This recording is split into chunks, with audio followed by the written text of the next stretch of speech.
In this video, I'm going to show you how to do simple camera moves, aka the Ken Burns effect, on your images or photos in Adobe Premiere.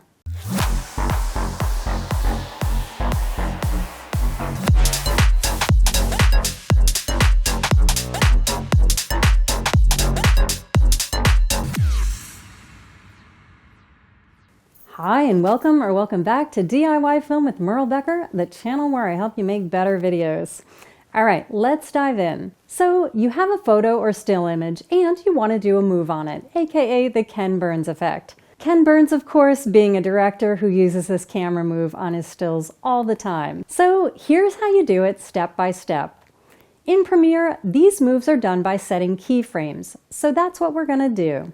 First, drag your still image to your timeline. Then make sure you have the Effect Controls tab open by going to Window, Effect Controls, and making sure there's a little check mark by it. Then hit V on your keyboard for the selection tool and click on your clip. Then you're going to set both a size and a position keyframe at the top of your clip. And here's how to do this. Drag your playhead to the top of the clip and go up to your Effect Controls tab. In the Effect Controls tab, expand the submenus by motion by clicking on the left arrow and click the little stopwatch next to Position and the one next to Scale.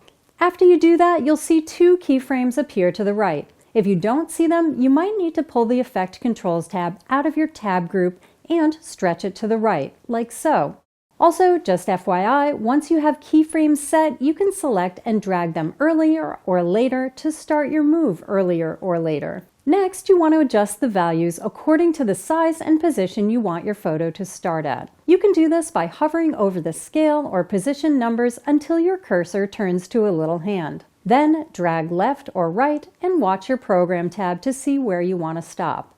Once you have your photo framed the way you'd like, bring your playhead to the end of your clip and drag the scale and position values to the left or right until you get the camera position you want to end at. By the way, once you've created two initial keyframes, Premiere will automatically create additional ones as you modify the values elsewhere in your clip.